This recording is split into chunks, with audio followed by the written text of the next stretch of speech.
बिस्मिल्लाहिर्रहमानिर्रहीम, अस्सलाम वालेकुम। कनाडा इमिग्रेशन के लिए जो लोग जॉब ऑफ़र के झंझट में नहीं पड़ना चाहते और ये चाहते हैं कि वो उन्हें जॉब ऑफ़र भी ना लेनी पड़े और वो फैमिली समेत कनाडा चले जाएं, इमिग्रेट कर जाएं और उन्हें कनाडा की पीआर मिल जाए, तो ऐसे ही लोगों के लिए एक बहुत ही ज़बरदस्त ऑप्शन मौजूद है। आज की इस वीडियो में हम इसी ऑप्शन के बारे में बात करेंगे। फ्रेंड्स, ये तो आप जानते ही हैं कि कनाडा ने इमिग्रेशन का कोटा बढ़ा के 1.2 मिलियन कर दिया है। यानी अब अगले 3 सालों में 12 लाख अफराद दुनिया भर से वो कनाडा इमिग्रेट कर सकेंगे। तो अगर आप भी इस मौके से फ़ायदा उठाना चाहते हैं तो आज की इस वीडियो में मैं आपके साथ एक ऐसे प्रोग्राम के बारे में इंफॉर्मेशन शेयर करूंगा जिसके लिए मेनली जॉब ऑफ़र की तो ज़रूरत नहीं है। इसके अलावा अगर एजुकेशन ज़्यादा हो, दरमियानी हो या कम हो, तब भी इसके लिए अप्लाई किया जा सकता है। इसके अलावा भी इस सिस्टम या इस प्रोग्राम के कई बेनिफिट हैं। इस सिस्टम के तहत चलने वाले प्रोग्राम्स के लिए 400 से 500 ऐसे स्किल्ड ऑक्यूपेशंस हैं जिनके लोग अप्लाई कर सकते हैं। तो अगर आपका शोबा चाहे कोई भी हो, आपका ऑक्यूपेशन चाहे कोई भी हो, आपने इस वीडियो को ध्यान से देखना है क्योंकि मैं इसका आपको एक ओवरव्यू दूंगा। अगर आप इस प्रोसेस को समझ लेंगे तभी आप इससे ज़्यादा से ज़्यादा फ़ायदा उठा सकेंगे। कनाडा इमिग्रेशन के जो सक्सेसफुल केसेस हैं, अगर आप उसका रेशो देखें और उन लोगों से पूछें, चाहे वो आपके दोस्त, रिश्तेदार या जानने वाले हों, कि वो कनाडा कैसे गए, उन्होंने कैसा इमिग्रेट किया, तो सबसे जो आपको ज़्यादा आंसर मिलेगा वो मिलेगा कि उन्होंने एक्सप्रेस एंट्री के थ्रू अप्लाई किया। जी हाँ दोस्तों, ये कनाडा का एक ऐसा सिस्टम है जिसके अंडर 3 बहुत ही ज़बरदस्त प्रोग्राम चलते हैं। ज़्यादातर लोग इस ऑप्शन को छोड़ देते हैं क्योंकि एक आम तासुर ये है कि इसमें पॉइंट्स नहीं बनते, कंपटीशन हाई है। हालांकि ऐसी बात नहीं है, जो लोग अप्लाई नहीं करते हैं उनकी तादाद ज़्यादा है। दूसरी ये बात, अगर आप इस बात को समझ जाएंगे कि एक्सप्रेस एंट्री सिस्टम में रहते हुए किस प्रोग्राम के लिए आपने अप्लाई करना है और इसमें प्रोफाइल बनाने का आपको इसके अलावा फ़ायदा क्या है। अगर पॉइंट्स कम हैं तो इसकी मैं आपको सोल्यूशन बताऊँगा इस अपनी वीडियो में। इसके अलावा आपको कुछ ट्रिक्स भी बताऊंगा कि आप ज़्यादा से ज़्यादा फ़ायदा इससे कैसे उठा सकते हैं। तो सबसे पहली बात, एक्सप्रेस एंट्री कनाडा का एक एप्लीकेशन सिस्टम है। इसके तहत 3 प्रोग्राम्स चलते हैं जिनमें से मेनली मैं 2 प्रोग्राम्स के बारे में आज की इस वीडियो में आपको एक ओवरव्यू दूंगा। ऑन एवरेज इसके लिए 2 हफ्ते में एक बार ड्रॉ यानी कुरानंदाजी होती है।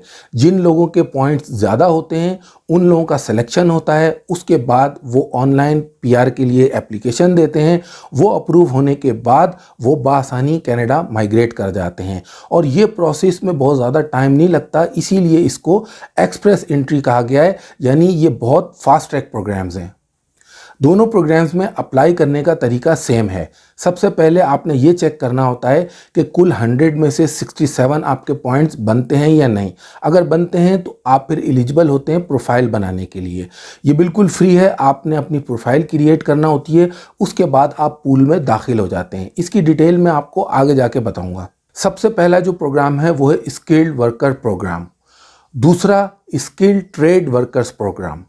तो आइए सबसे पहले हम ये जान लेते हैं कि स्किल ट्रेड वर्कर जो प्रोग्राम है इसके लिए कौन लोग एलिजिबल हैं और रिक्वायरमेंट क्या है। स्किल्ड वर्कर प्रोग्राम में अगर एलिजिबिलिटी की बात करें तो इसमें आपको जो वर्क एक्सपीरियंस चाहिए वो मिनिमम 1 ईयर होना चाहिए।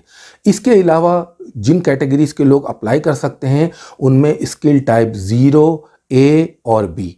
अब आप ये देख लें कि इसके अंदर बहुत सारे ऑक्यूपेशन आते हैं 0, ए और बी में। उसके अलावा इंग्लिश में जो लैंग्वेज प्रोफिशिएंसी है उसमें आइल्स में आपका बैंड 6 होना चाहिए। अब जो इसका दूसरा प्रोग्राम है स्किल्ड ट्रेड वर्कर्स प्रोग्राम, उनमें कौन सी ट्रेड्स या शोबों के लोग अप्लाई कर सकते हैं ये जान लेते हैं। बूचर्स, बेकर्स, शेफ यानी कुक, सुपरवाइज़र यानी टेक्निकल जो सुपरवाइज़र होते हैं, एग्रीकल्चर जो टेक्निकल ऑक्यूपेशंस होते हैं, इसके अलावा मैकेनिकल, मेंटेनेंस और जो ऑपरेशन जो टेक्निकल शोबे होते हैं, इलेक्ट्रिकल के टेक्निकल शोबाजात, इंडस्ट्रियल जो टेक्निकल शोबाजात हैं, इसके अलावा कंस्ट्रक्शन और उससे जो रिलेटेड ट्रेड्स हैं वो लोग इसके लिए अप्लाई कर सकते हैं। अगर आपका ओवरऑल CRS स्कोर कम भी बनता है तब भी आप स्किल ट्रेड वर्कर्स प्रोग्राम में अप्लाई कर सकते हैं। इसमें जो इंग्लिश लैंग्वेज की प्रोफिशिएंसी की रिक्वायरमेंट है वो है CLB 5। प्रूफ ऑफ एजुकेशन, उसकी इसमें कोई फॉर्मल रिक्वायरमेंट नहीं है, लेकिन अगर आप अपने जो एजुकेशनल डॉक्यूमेंट्स हैं अगर आप उनका प्रूफ साथ लगाएंगे तो आपको उसके एक्स्ट्रा पॉइंट्स मिलेंगे। अब इसमें एक मेन चीज़ है, वो है या तो आपके पास कैनेडियन एम्प्लॉयर से वैलिड जॉब ऑफ़र हो, यानी उसने आपको स्पॉन्सर किया हुआ हो और लीमिया भी निकलवाया हुआ हो। अगर आपके पास जॉब ऑफ़र नहीं है तो आपको कनाडा से एक सर्टिफिकेट ऑफ क्वालिफ़िकेशन हासिल करना होगा। अब जो लोग कनाडा में हैं वो लोग तो ये ले सकते हैं, जो लोग ओवरसीज़ हैं उनके लिए ये नामुमकिन है। तो लिहाजा अगर हम ये कहें कि स्किल ट्रेड वर्कर्स जो प्रोग्राम है ओवरसीज़ लोगों के लिए, चाहे वो इंडिया, पाकिस्तान, नेपाल, बांग्लादेश कहीं से अगर अप्लाई करना चाहें तो उनके लिए फिर जॉब ऑफ़र उनको लेना लाजमी है।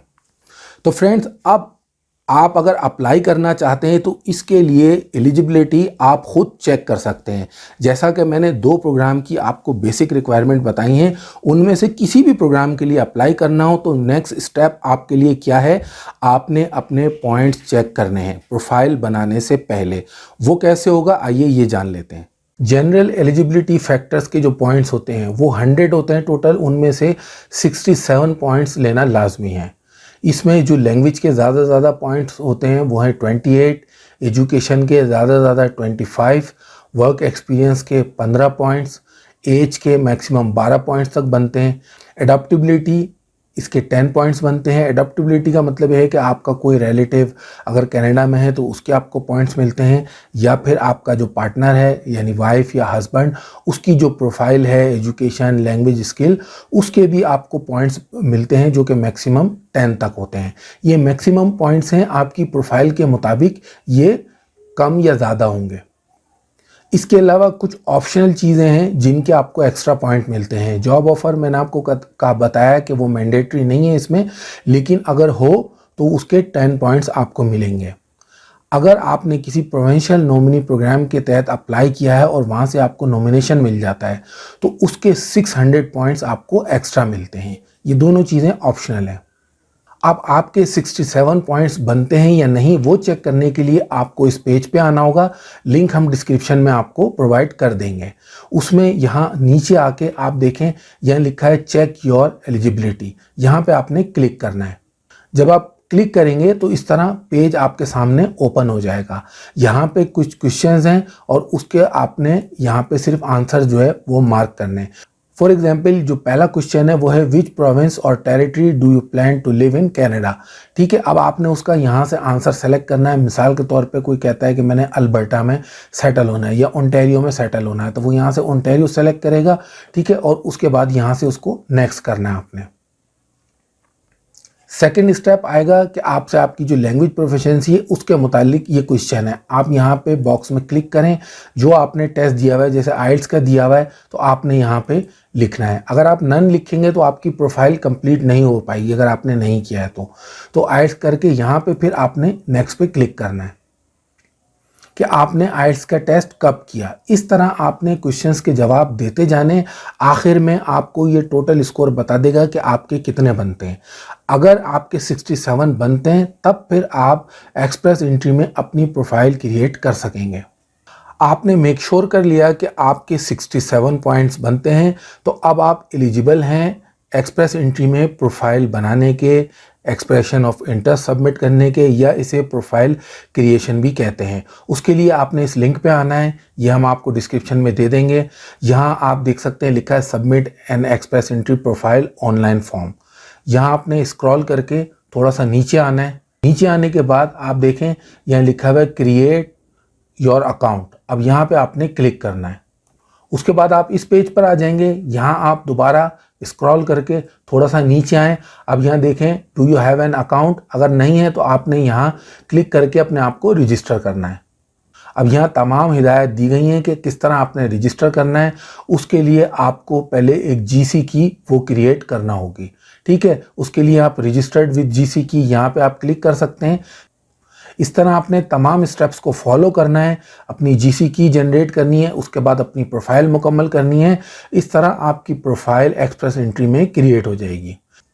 प्रोफाइल क्रिएट होने के बाद आप एक्सप्रेस एंट्री के पूल में आ जाएंगे। यहाँ वो लोग होंगे जो तमाम लोग जिनका बेसिक स्कोर बनता होगा और अब उन्होंने आगे सेलेक्ट होना है। सिलेक्शन जिस बुनियाद पे होता है वो होते हैं पॉइंट्स, जिन्हें CRS कहा जाता है। CRS का मतलब है कॉम्प्रिहेंसिव रैंकिंग सिस्टम।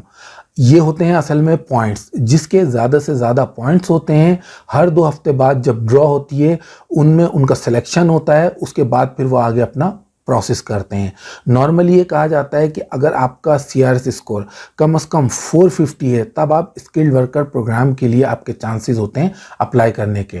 गो के हम आपको बताएंगे कि अगर स्कोर कम है तो आप इसको इंक्रीज़ कैसे कर सकते हैं। फिलहाल हम ये समझ लेते हैं, अगर आप अपना CRS स्कोर खुद चेक करना चाहते हैं कि ये कितना बनता है, यानी आपके कितने चांसेस हैं एक्सप्रेस एंट्री में सिलेक्शन के, तो ये आप खुद भी चेक कर सकते हैं। उसके लिए आपने इस पेज पे आना है, यहाँ आपने थोड़ा सा स्क्रॉल करना है। यहाँ देखिए नीचे ये पूरा एक सेक्शन बना हुआ है, यहाँ कुछ क्वेश्चंस हैं, आपने इनके आंसर्स देने और चेक कर लेना है कि आपका CRS स्कोर कितना बनता है। जैसे हमने यहाँ लिख दिया, इसने पूछा कि आपका स्टेटस क्या, हमने लिख दिया मैरिड। इसके बाद यहाँ दूसरा क्वेश्चन इसने पूछा है कि आपका जो स्पाउस है वो क्या सिटीजन कनाडा का या परमानेंट रेजिडेंसी तो उनके पास नहीं है, आप यहाँ लिख दें नो। ठीक है, इस तरह यहाँ क्वेश्चन पूछता चला जाएगा। तो आपने इसके आंसर देने, आखिर में आपको पता चल जाएगा कि आपका CRS स्कोर कितना है। तो दोस्तों ये इसका बहुत आसान सा तरीका है। अब ज़्यादातर लोग ये बोलेंगे कि सर पॉइंट्स बनते नहीं हैं इसमें, तो जिन लोगों के पॉइंट्स नहीं बनते उन्हें क्या करना चाहिए, अब ये समझ लें। सबसे बड़ा इसका फ़ायदा ये है कि प्रोफाइल बनाने के बाद आपको एक जॉब सीकर वैलिडेशन कोड मिलता है, जिसके बाद आप जो कनाडा का जॉब बैंक है, ऑफिशियल जॉब सर्चिंग का पोर्टल है, उस पर आप अपना प्रोफाइल बना सकते हैं। वैसे आप अप्लाई करते होंगे, प्रोफाइल नहीं बनता होगा, कोई भी आपको वैकेंसी या जॉब नज़र आती होगी, आप अप्लाई करते हैं, नहीं हो पाता। तो अगर आपकी प्रोफाइल एक्सप्रेस एंट्री सिस्टम में बनी हुई होगी तो वो कोड आपके पास होगा, जिसके बाद जॉब बैंक में बासानी आपकी प्रोफाइल बन जाएगी। इसी तरह जो आपकी रिज्यूमे होगी उसमें भी आप अपना जो फाइल का नंबर है वो मेंशन कर सकते हैं। तो इससे ये चांस होगा कि आप जिस एम्प्लॉयर को भी अप्रोच करेंगे तो ज़्यादा इम्कान होगा कि वो आपको कंसीडर करें।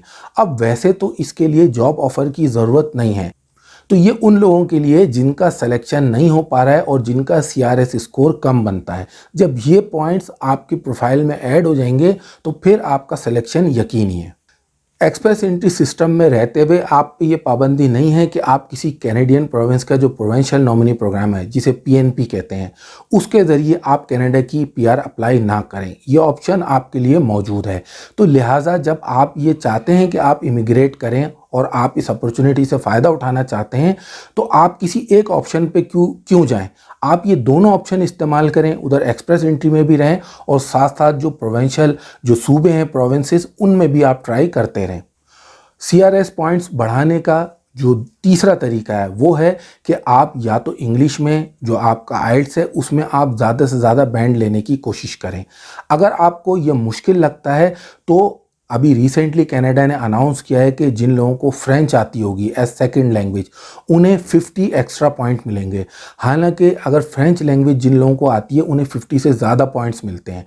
तो आप अगर इस बात को अपना एम बना लें कि मैंने 3 महीने 6 महीने लगा के फ्रेंच सीखनी है, तो उसके भी आपको एक्स्ट्रा पॉइंट मिलेंगे। तो अगर आपका CRS स्कोर कम बनता है, ये 40-50 पॉइंट भी आपके प्रोफाइल में ऐड हो जाएंगे, जिसके बाद आपके जो सिलेक्शन है उसके चांसेस बहुत ज़्यादा बढ़ जाएंगे। तो दोस्तों ये तमाम न्यूज़ और अपडेट्स आप तक पहुंच रही होंगी कि कनाडा ने इमिग्रेशन का कोटा बढ़ा दिया है। जो मुख्तलिफ प्रोविंसेस हैं वो भी ज़्यादा से ज़्यादा नॉमिनेशन जारी कर रहे हैं। तो ये बेहतरीन वक्त है कि इस वक्त अगर आप प्रॉपर तरीके से प्लान करें, ये एक अच्छा ऑप्शन है। एक्सप्रेस एंट्री एक सिस्टम है, कोई प्रोग्राम नहीं है।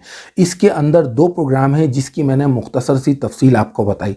अगर आपने वीडियो नहीं देखी तो आप इस वीडियो को दोबारा देखें, ध्यान से तमाम स्टेप्स को समझें, क्योंकि कोई भी चीज़ आपके लिए जब तक मुश्किल या नामुमकिन होती है जब तक आप उसको ना समझें। एक बार आपने इसको समझ लिया तो उसके बाद आपके लिए प्रोसेस करना आसान हो जाएगा। तो दोस्तों उम्मीद करते हैं कनाडा इमिग्रेशन के लिए एक्सप्रेस एंट्री सिस्टम के जिन 2 प्रोग्राम्स के बारे में बुनियादी इन्फॉर्मेशन वो हमने आपके साथ शेयर की। ये वीडियो आपको पसंद आई होगी। इस वीडियो को लाइक और शेयर ज़रूर कीजिए। हो सकता है ये इन्फॉर्मेशन किसी के काम आ सके। वीडियो देखने का शुक्रिया।